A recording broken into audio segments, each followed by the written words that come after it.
Drills. They're just one of those things that they're so common everywhere. I mean, people just assume you know what you're doing with one of these. But just in case you don't, in today's video I'm going to go over all the basics you need to know about using one of these things, and then a few little tips and tricks and whatever else I'll fit into the video. Let's get into it. Okay, so let's cover some of the basics first. Of course, the first thing you have is this little red trigger here. That's what actually makes the drill go. So that's the one you'll be pulling. Now there is, in most drills, they're like pressure sensitive, so if you pull it a little bit, you can get it go slow, or if you pull it a lot, it can go quickly. The direction that it spins is set by usually a little trigger just here.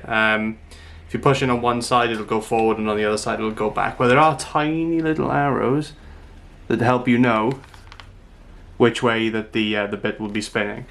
So tap it in the right side will make it go forward, and then you can usually just flick between them with your thumb. Now, if the trigger is stuck, that's usually because you can have this set like in the middle, and then that means you just can't pull the trigger no matter how hard you try. So if the trigger's not moving, then check that first.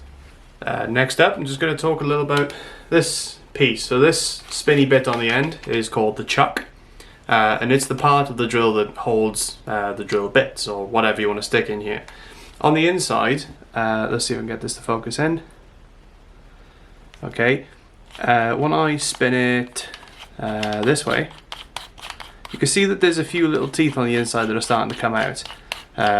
So these are what grip onto the drill bit, and you can make them come out or go back in by just spinning the chuck. So whenever you have a drill bit, you pop it in, and then you spin until it gets nice and tight, and then you give it a good final twist to lock it in place. So here's one of the tricks. Of course, you want to first up make sure that this is nice and open.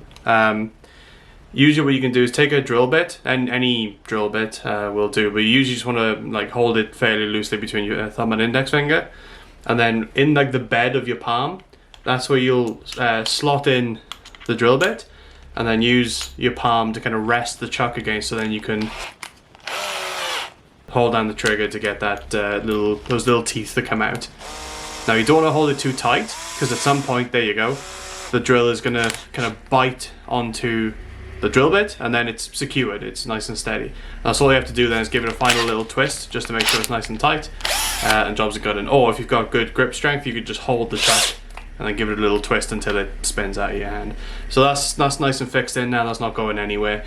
And then to take it out, you just do the opposite. You click to the other side, hold the chuck, and then that unlocks the screw, and you the drill bit, and you can then take it back out. So there you go. So let's talk a little bit about like gears and whatnot. So on the top of a drill, you might not have this, but you can have this it's quite a chunky switch that has numbers on it. This is the gear. It's got number 1 and number 2. So number 1 is what you'll use for the vast majority of cases. Think of it like a car. First gear is good for the slower things, but then 2 is the stronger, bigger gear. So if you're drilling into, I don't know, some hard material, or you really need to get some extra oomph, then pop it onto number 2, but for the most part you could just leave it on number 1. This is the clutch. Now, on the clutch you have a couple of different options. You can just about, let me just pop that there.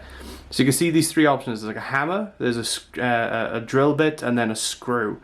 Now, these 3 different options will change the way that the drill acts, right?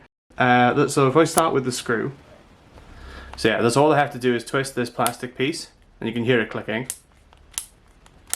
to select one of the modes, and the tiny arrow is barely visible there, but on yours it might be slightly different, but you get the idea. So let's start with the screw.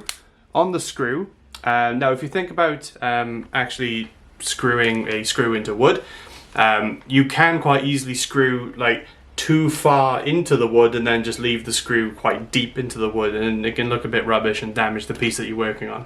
So these drills that have a clutch will stop based on an amount of pressure that the drill feels. So at the moment I have it all set on the lowest setting, so if I grab the chuck, there you go.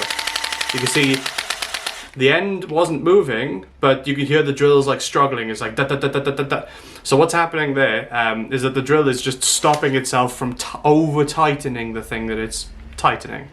Now, that tightness is determined by this set of numbers up here. There you go. So I've got it on screw mode, and then if I have it on 1, I mean that's worn out now, but this is number 1, you can see it's number 5 and so on. So at the moment I can hold the top, no effort. But if I turn it all the way up, I actually can't grip onto it because it's looking for a lot of torque. If I bring it back down the middle somewhere, okay, yeah, I can just about hold on to it. So the idea is that would be good for screwing screws deeper into bits of wood if you really need to. So if you're going for a particularly tough screw, you can do that. The one important thing with the drill bit setting is that it doesn't have the auto stop that the screw one has. So even on the setting of number 1 on the drill, if I hold onto it, I still can't stop it. It's there is no disengage then with the screw version. The hammer version, you only really need that option if you're thinking of drilling into bricks and concrete and things like that. Basically turns the drill into what's known as a hammer drill that I just put on this piece of wood. I'm going to make 2 actually, prove a point. So I'm going to try and drill a hole and show you how to do it. I'm going to do the first one with this V-shaped drill bit. Just get that attached in like I said before. And what I need to do now is try to get a straight hole through this cross. So the way to do that is either to try to punch a small hole in there to help you out. So you can do that with a screw and a hammer. And what you can do is pop the screw head exactly on the point where you want to cut, and then just give it a little tap. Just a little something to leave a small dent. And then that should help with drilling to align you into the right place. You should feel the bit want to stop in that hole.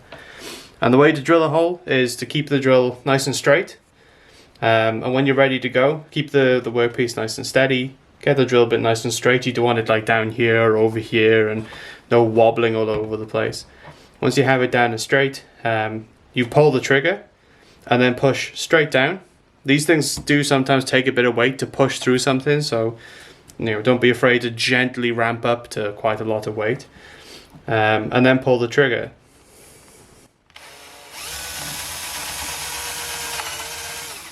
Now of course, you can only drill if your setting's in the forward setting. If you were in the back setting, you'd find that you wouldn't be doing anything. Right? So make sure you're in the forward setting, this one.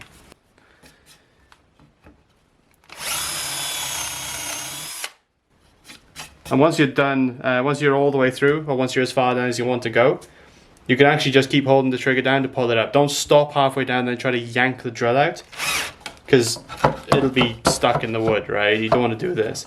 So what you want to do instead is just pull the trigger again, and then it'll come out nice and easy.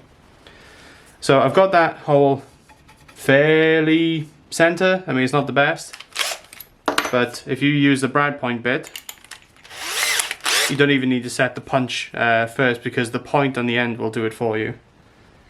So you just align up the piece, pop it in, and then same story, just push it down. There you go. Much quicker. That speed difference, by the way, is because this bit is much newer and also much sharper than the old one, so flew through it no problem. So there you go, that's how you drill. It's a luxury to have more than one drill, but it's not completely necessary. It means that you can then have one drill to drill the hole, another drill to give it a countersink, and then maybe even a third drill to help you screw in the holes.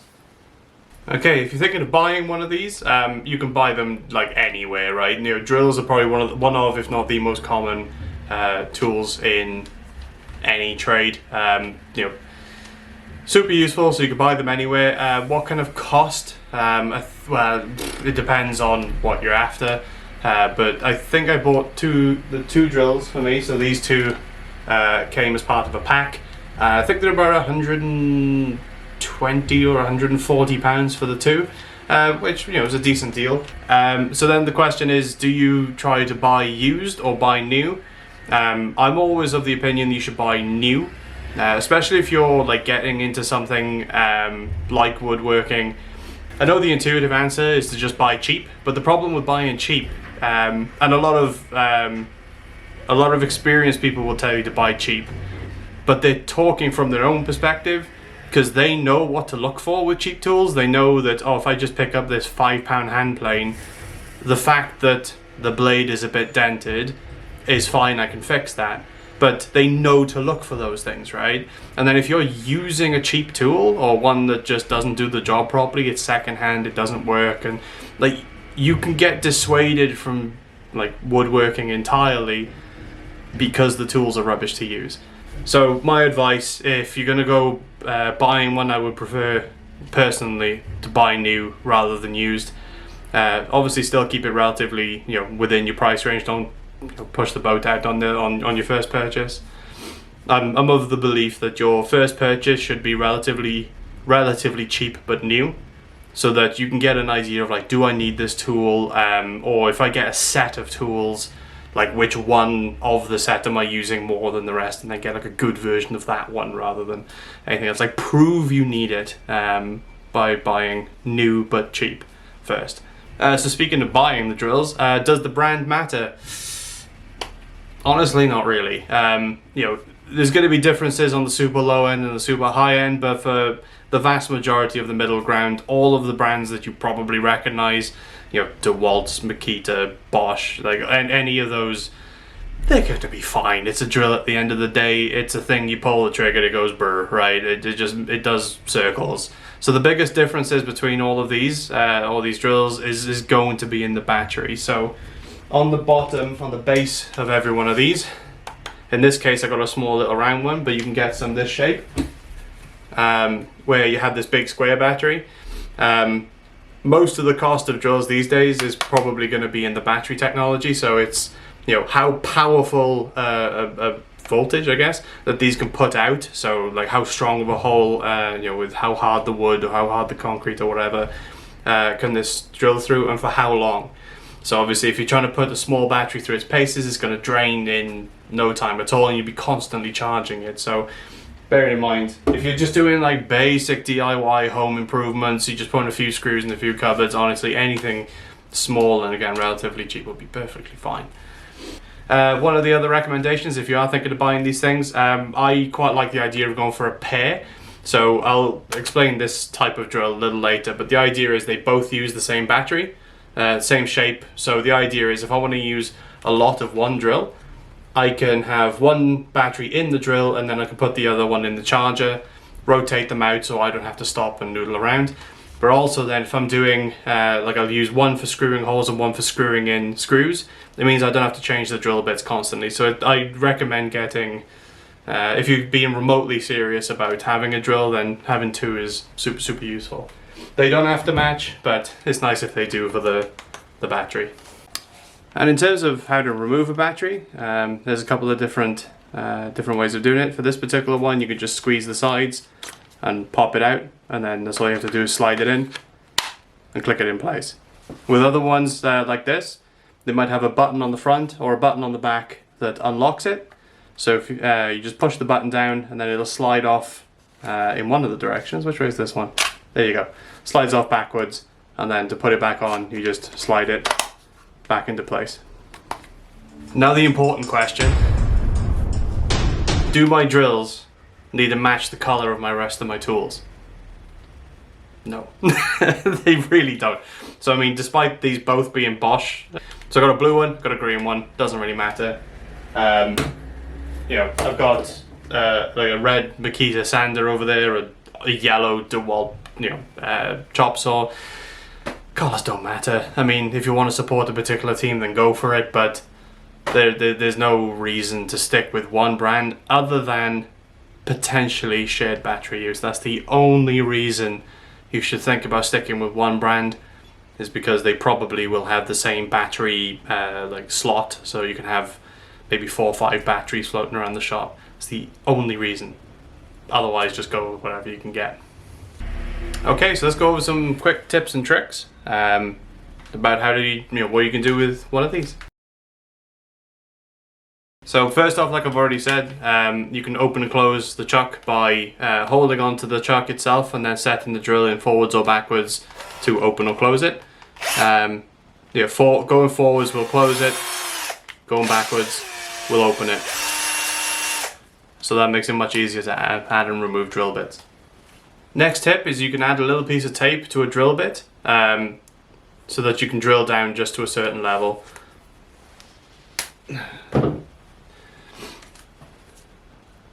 So by marking off a certain level on here, you've done your measurements and whatnot, you then have a height that you know to stop on.